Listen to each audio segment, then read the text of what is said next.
What do you think the role of business in South Africa should be? What should it be?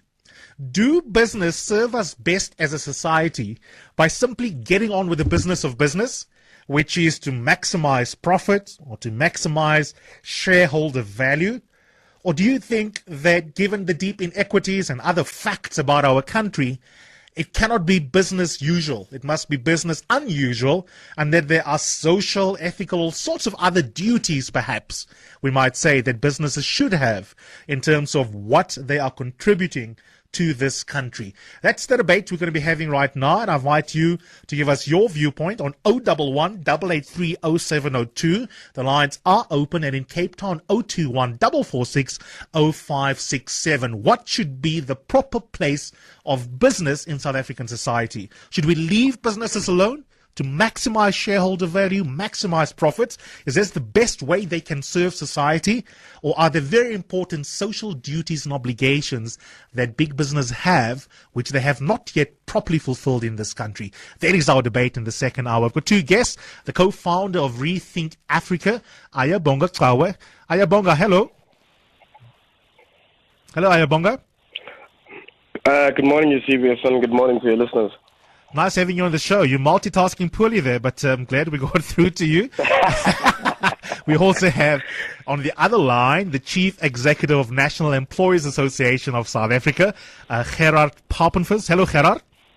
Hello, Eusebius. Good morning to you. Thanks so much, guys, for joining us this morning. This is a broad conversation, Ayabonga. I'm sure there are very specific examples we'll get into as we unravel it. But just your opening statement, as it were, on this question about the place of business in society. Do businesses best serve a social function by simply maximizing profit, or do we need to rethink the place of business in society? Thanks, Eusebius. I think we certainly need to rethink the role of business in society, particularly with the history that we come from, where business was a direct beneficiary of an inequitable and an exploitative system. And I think our thinking, not only from a commercial perspective, but I also think morally, has gone to a level which says business, just like any other citizens in society, have roles and responsibilities that they must play in the reconstruction of our society. And in many instances, I think the maximization of profit and the maximization of shareholder value is often at odds with the maximization of social value in our society. And I think the problem doesn't only start theoretically, where, we are told that maximization of the self-interest is also beneficial to the social interest. I think in South Africa, with the history that we come from and the contemporary challenges that we face, it's clear that the maximization of shareholder value isn't clearly the maximization of the many poor shareholders of South Africa Inc., and it's not the maximization of social value. Obviously I'm not a very good Sangoma. I thought that you were going to entice business by suggesting that some of what is socially good, socially responsible may also be good for business. But if there is some tension, or sometimes a tension, between the business of maximizing profits and the things that are good for us socially as a country, why should businesses give a damn? Aren't social services, for example, the responsibility of the state? Look, I mean, I think there are examples, Eusebius, of where businesses have seen it as a commercial imperative to ensure that, they either facilitate sort of the delivery of social services. So we've seen it with the banks with regard to their relationship with Home Affairs and their delivery of welfare payments. But I think also there's another flip side to that coin, which says sometimes the maximization of shareholder value means offshoring, it means the casualization of labor, it means outsourcing. It also means the boosting of cash balances to the detriment of investment in the real economy. So I think, there's also an understanding of the commercial imperative of delivering social services so that you're able to have active and really healthy markets that is able to gain some of your products and services. But there's also the self-interest and sort of selfish understanding, which says, let's maximize shareholder value by doing things that in many cases are against the national interest. Gerhard, let's start with you. At a big sort of, in terms of the big picture, how do you think businesses should conceive of themselves in terms of their place and their role in society? When I say I'm talking about myself, and I'm talking about business. We're not on this earth only for ourselves. We're here for the better good. and therefore maximizing profits and neglecting those around us is short-sighted. I think any business should and find ways to benefit those around him. I'm starting off with your employees, paying them properly, improving them, uplifting them, and then look at the bigger society. So that is a very profitable approach towards business. I think that's the long-lasting approach. That's the thing that will remain sustainable, that will make you sustainable, and that will give a huge amount of personal and business fulfillment. So that is not even a doubt with me. When it comes with legalizing that, making it compulsory, that might be a problem, because if this is a thing that doesn't come from the heart, from businesses, from owners, from shareholders, they will find loopholes and just doing it just to comply with the law. So we need a different attitude, and I think business has a huge role to play. That's why we are business people, is for the better good, not only for ourselves. But at the same time, if you have a weak business, you can't do it. So we first of all need strong businesses. We need strong businesses. We have to do everything in terms of strong business principles. But giving towards society, the broader society, and towards the communities in which we live, and towards the people which we actually serve, is a fantastic business principle. So we have to do that. If we keep it very practical, Ayabonga, I mean, corporates obviously pay taxes. We collect those taxes fairly efficiently in South Africa. So long as they do that and they also create employment opportunity, why should we not leave them to do what textbooks in the 1960s told us they do? But you see, Eusebius, in a country like South Africa, which is one of, if not the most unequal society in the world, coming from the divided history that we come from, your role as business cannot only be confined to taxation. I think, and we see it, for instance, in the mining sector, where aside from the taxation and the royalties that are paid to the communities that are there, there's a need to invest in social and labor plans to ensure that the employees that the colleague from the Employers Association was speaking about are able to have the social, the social wage that allows them, in conjunction with government and their employers, that allows them at the factory floor to be most productive. And I think at the end of the day, he's correct when he says it's the commercial imperative of the organization in the long term. But one of the challenges that we have in South Africa is the short-termism, which says, let's maximize profits at all costs in a very extractive manner, without actually making the investments in the social and labor plans that you've committed to, and only seeing your role as just taxation. And like the 1960s textbooks that you speak about, Eusebius, it's clear to us now that we see it empirically that this kind of self-interested behavior doesn't necessarily maximize the social benefit, especially in a country where, there's a history of not only a culture of entitlement, but also the history of a culture of a particular kind of culture of enrichment, which hasn't been beneficial to the overwhelming majority of workers and the overwhelming majority of communities around which businesses work.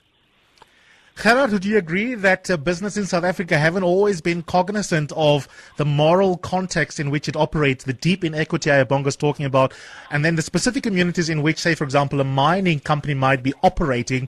It gives it social burdens that's not part of a BCom degree that you are taught about. Do you think he's got a point there? I think he's right, Eusebius. Let's admit that. I think we need a totally new mindset, a new way of thinking. But I think what may have happened also, and that's no excuse, is that, when a business, there are businesses that prospers and make fantastic profits and put a huge amount of wealth in the pockets of shareholders. And there's actually no excuse. It's simply a wrong attitude. It is wrong, and I think we cannot, within the context of on the moral basis, we cannot justify it. But there are other businesses who simply cannot do it, and I think that we it might perhaps be necessary to first of all understand that there are businesses that simply just surviving, and I'm talking about SMMEs in South Africa. Lots of them, they are in a survival mode, and I don't think they are actually thinking in terms of giving more and investing more in the societies around them. And perhaps that's wrong. Perhaps that's the way of getting yourself out of trouble is by giving. You know, it's you're more blessed when you give than to. It's better to receive than to give than to receive. So that attitude might actually bring eventual wealth because it's an eternal principle. But if you ask me, is business in the wrong through ages and through the last centuries? Yes, definitely. We must admit that, and a total change in attitude is necessary.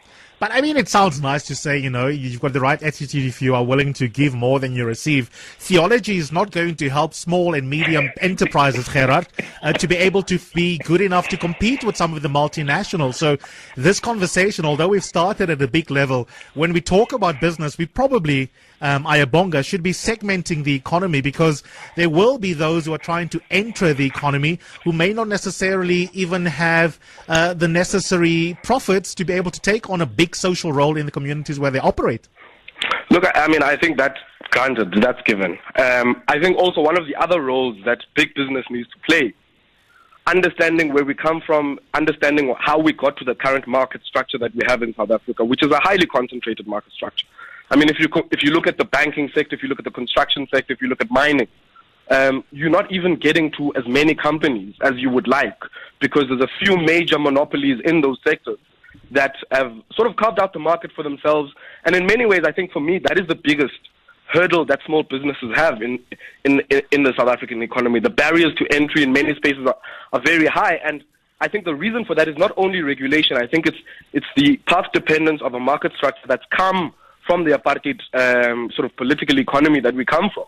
And I think one of the responsibilities of business is to take an active part in decarving out the market, creating spaces for small business, not only through public procurement, but also through the supply chains and value chains of the private sector as well.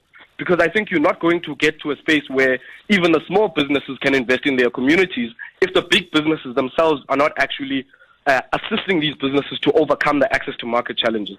And I think for us, it is about demonopolizing the entire South African economy, so that we can get to a point where, we're not saying we're looking for band-aid solutions like philanthrocapitalism, but we're actually saying we're trying to get to a point where everyone has, equitable access to not only the formal economy, but also the informal economy in South Africa. 19 minutes after 10, if you've just joined the conversation, we are discussing the place of business in South African society. Do they serve us best as a country by simply maximizing shareholder value and profiteering, or do they need to take on board much more structured understanding of their own place in an unequal society? For example, as Ayabonga was saying there, being aware even of your supply chain and what access barriers may exist for little players and for those who've never had opportunities to be able to access, the supply chain in which your company operates. 011-883-0702. I'd love to hear your point of view if you are in Joburg or down in Cape Town on 021-446-0567. We've got our first call on the line. Good morning, Bruce. Hi. I've just been catching bits of the conversation. I think, in terms of the comment that was made in terms of listening to the 1990 or the 1960 kind of thing of profit at all costs, I think the people that are making that statement are very ignorant of where the country is at the moment. You've got the New Companies Act that came in 2008 that moved away from shareholder interest to stakeholder interest. So, for a company to run at maximizing profit at the expense of is actually not viable anymore, because there are stakeholders that need to be taken into account, of which labour is one, social, all that kind of jazz. And then, of course, the other thing is that if you look at the new BEE scorecard and things like that, there's also things where businesses need to start looking at enterprise development, social development, all that kind of jazz as part of their scorecards. So I think that to sit and say that businesses are running at kind of profiteering at the expense of, I think is possibly a little archaic in their kind of thinking. I think there are businesses that are possibly still trying to do that, and that is fair. But I think that the way that the Companies Act has been written, and if you look at all the ancillary acts around it, is that we are moving and have moved away from a shareholder-interested company to a stakeholder interest, which includes, as I say, to a supply chain and all that kind of jazz. my final point that I just want to, or 2 points that I still want to make. One is Richard Branson said in one of his books, where he said, that people work on the idea that customer or shareholder is king. And he said, no, he said, staff, employees are king. Because if you look after your employees, in every of their facets and that, they will then look after your investments and your business, which I think is a mindset that a lot of people need to make in terms of, owners of businesses, be it directors or whatever. Okay.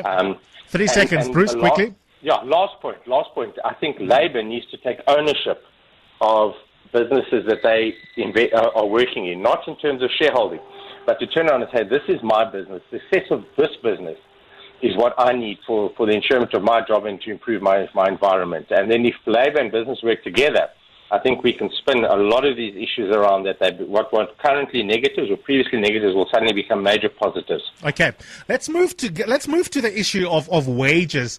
One of the big debates year in and year out, and it's one of those debates I'm surprised it got little attention yesterday and today as we talk about Workers' Day, is of course the question around what fair levels of wages are, because the labour market may settle the unit price of labour in a sector like the mining sector at, 6,000 Rand. But we might think when we have a big discussion, I'm sure we'll disagree, that fair labour's the demands of a company to pay each miner, say, 12,500, which by now is probably inflation adjusted. That was the figure thrown around the last time I was on this show. Ayabonga, how do we engage big business on the question, not just of minimum wages, which I know is close to your heart, and you guys at Rethink Africa have been putting this on the map, but fair wages, which is a very different concept altogether as well? Look, I think the national minimum wage campaign, I think is but one campaign as part of a bigger, struggle towards a decent living wage for people. Now, it's interesting that, there is a process ongoing now at NEDLAC where there's been a sort of a deadlock between business, labor, and the government and the community desk around this question of where do you set the wage and how do you ensure that the market itself sort of adjusts in line with that. I think for us the biggest problem is that, we can speak about 12,500, but if you look at the spheres of expectation and obligation attached to that 12,500, it's not only for the mine worker where the mine worker is, but I think if you understand the patterns of migrancy, it's also for the family that's in Lesotho or in the Transkei. So I think we need to also broaden the debate not only to the nominal wage, which is the cash that a worker takes, but also to some of the other associated social wage aspects, so housing, healthcare. What is it that people spend money on? And how do we ensure that employees in tandem with the government are able to provide an effective social wage that allows the economy to be able to take on the shock of, one, increasing a national minimum wage, or even actually ratcheting it up to a living wage, which is above 12,500. I think also the question of ownership is an important one. Because okay, let's hold on that one. Let's first drill down on the wages one. We'll get to ownership in a second, Ayabonga, I promise you. Gerhard, there's some overlapping consensus between you and Ayabonga on, the sense that businesses should have of their own social responsibilities. But you know how industries will respond to the kind of argument that Ayabonga has just made.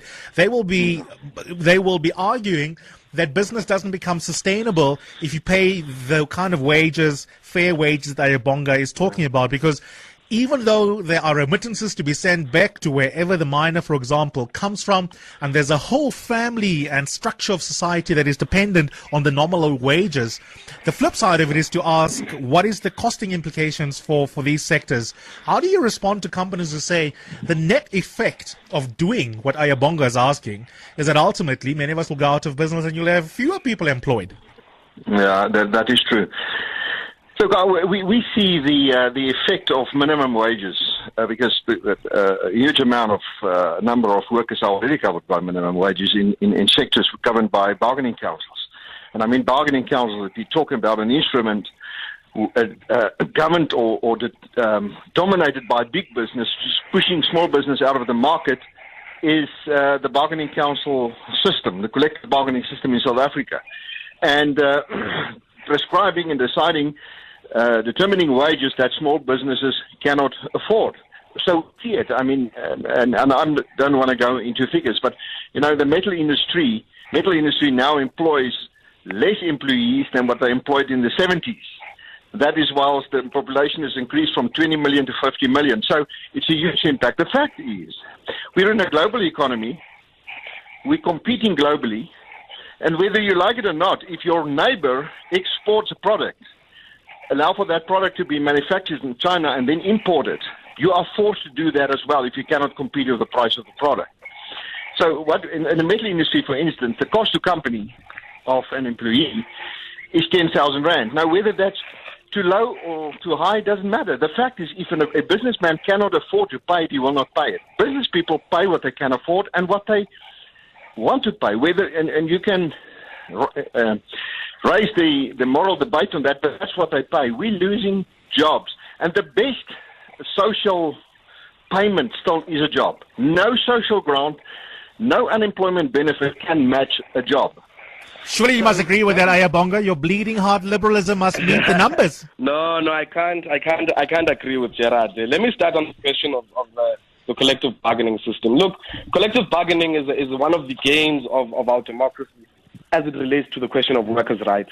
Why we speak of a national minimum wage is because we feel that workers in sectors that are not covered by collective bargaining are the most exploited workers in the South African economy. They are part of what we call the working poor. Now, if you are saying to me that by raising the nominal wages of workers, you are going to sort of have business collapsing without actually factoring in that aggregate demand, especially for consumer-facing industries, which I might add have been the greatest the greatest rise in employment if you look at wholesale and retail trade, if you look at services, all of the consumer-facing industries. If you had a general rise of the working poor in terms of their wages, you would have that demand effect. And you would also have greater demand for the same businesses whom Mr. Gerhard feels would fall. Just on the question of the steel industry, the steel industry hasn't collapsed in South Africa because of higher wages or because of collective bargaining. It's collapsed because our trade and industrial policy has actually allowed our steel industry no protection, right? You had a system where initially ISCO was a state-owned entity. It had some level of protection that allowed it as an infant industry to be able to grow and produce and achieve the economies of scale that would allow it to compete globally. And then when that protection then lapsed, you had a vulnerable sector. Same applied to textiles. And I think we need to be able to rethink how do we create trade and industrial policy that complements our labor and wage policies so that we ensure that workers at the end of the day are not just working for the sake of working, but are still part of the marginalized and poor in our society. Okay, let's take a little bit of a breather. We're going to wrap this debate on the other side of the headlines. And if you are tuning in, we are having a fascinating, robust conversation here around the role of business. Do business best serve society by maximizing shareholder value, or do they have more complex social duties in a deeply unequal society? 011-883-0702. Let's get a flurry of your comments, your questions for our guests, or your arguments, agreements, disagreements, and down there in Cape Town on 021-446-0567. In the meantime, let's check in with Tara, who's here with the latest in EWN headlines. Thanks. Call us on 011-883-0702 or 021-446-0567. Rikus, hello. Yes, good morning. Go ahead. All right. I'd like to make two comments. The one is with regards to the minimum wage. I just want to say the following, that a worker provides a certain amount of value to a company. That value has we equate it to a rand value, and it has a value in society out there in the marketplace. A business cannot pay an amount higher than the value of the worker, the productive value of the worker. So we cannot arbitrarily sit in an office and say, well, the minimum wage should be X or Y. The minimum wage is actually determined by society in what they are prepared to pay and how the value is perceived. And it's the same same in the instance with the employer. I will ask a question. My apologies, Rikus. I don't like disrupting, but in the interest of time, I want to get to the heart of what you said at the beginning of your comment. When you say a company can't pay beyond what the market tells you the wages is for Rikus as a good caller into a radio station that gets paid, do you mean they can't physically pay it? I mean, I don't understand. I mean. Let me be blunt about where I'm going with the question. Hold on, Rikus. Rikus, hold on. I'll give you full chance to respond. Where I'm going with this is, I don't understand why people fetishize markets. Markets are not human beings. They don't take decisions. Markets are mere suggestions. If the market unit labor for domestic workers in Sandton is 150 Rand a day, it doesn't follow that you are obliged to pay them no more than that. Okay, can I respond? Yes. Perfect. So what I'm saying is, yes, if the market society determines a perceived value on the perceived service being rendered, and they're prepared to pay so much for it. So me as a business owner, to generalize now, cannot pay more than what the market value is. Otherwise, I cannot sell the product that's being delivered. And that's a simple principle. People out there won't pay it, so I will be out of business because I can't sell the service. I'm not sure I understand the maths there. Claudius in Kensington, hello. Yes, how are you, Eusebius? I'm good, thanks. What's your comment or question? Yes. My comment is on Ayabonga, that they should not advocate for two things in one line. If they are saying people should be paid a minimum or a fair living wage, they should stick to that and make sure that those employees get enough money to uplift themselves. Because if you are to say to a business owner, pay them a fair or minimum living wage, and then at the end of the day, uplift them in their society, in their community, then you might get stuck in the middle of the road. So let them at least choose between the two, which one will uplift the employee rather than going for the two of them, because the two of them won't stand in the same line. Okay, thanks for that. Okay, we're pretty much going to wrap it up. I'm going to start with you, Gerhard. What is your overall response to how the debate has gone and to some of what Ayabonga has been saying? Well, as you said, there's a lot of issues that we actually agree with, and an entrenched attitude with business that we play a huge role in society is important, and to the extent that we can do it, we must do it. However, the last part of this thing is the establishment of a minimum wage, which is currently on the cards. We see what it is causing in industries where it's already happening. And although the minimum wage is not the only factor that's impacting on the steel industry and on the mining industry, it plays a huge role in the absence of many of the measures that that's been mentioned. Those things that's proposed doesn't happen, so the wages are important, it plays a role, and it is leading to job losses. Ayabonga, we didn't get to the ownership one, but in a future conversation we might. What are your concluding thoughts? No, it's okay. I just want to engage maybe the last two callers and then maybe respond to some of the things that Gerhard has been saying. Look, for the last caller, I think these things are not mutually exclusive, and I think we can have the debate around what we feel is tactically valuable in terms of achieving, what I think are complementary things in terms of social investment of business and also the, institution of a national minimum wage en route towards a living wage. So we can have that discussion. I think it's a political and tactical one. Just on the question of the caller, Vikas, I think for me, it's theoretical what he's saying. That you need to ensure that your wages are aligned with your labor productivity, as if to say that labor is the only factor in production, and let's not watch the other productivity of the other factors, such as sort of the entrepreneur himself, maybe the land, maybe other sort of factors that they have at the production process. I think also what he highlights is that the marketplace, under some illusion, works on perceptions, right? And he as an employer is a consumer of the same perceptions without clearly understanding in real terms his role in effecting social change in the society. So I think there is this narrow mindset which says, let's follow whatever the market says, let's follow all of the injunctions of the market, as if the market is the only social institution in society that allows us to ascribe and assign value. And I think we need to contest this. Just lastly, on the question of the national minimum wage, I mean, certainly I was not expecting, the sort of a representative of employers or representatives of business to agree with us on the question of the national minimum wage. But what I will say is that, the current system that we have in South Africa is one of sectoral determinations. So each sector sets a national minimum wage. And you can imagine what the challenge is then for the Department of Labor when it comes to enforcement. So if you set a national minimum wage for taxi drivers or petrol attendants, and you don't have the capability and capacity to enforce, then I think it might also be helpful for us to say, at what level should someone who is a human being be able, at a nominal wage perspective, to be living at, and ensure that no other sectoral wage is able to fall beneath that. So I think that's what the national minimum wage is saying, and I think the benefit is not only going to be in terms of enforcement and compliance, but it's also going to ensure that we move together as a society towards a future where people are able, for the work that they put in every single day, many of them risking their lives, to be able to get a return that allows them to get through the intergenerational trap of poverty.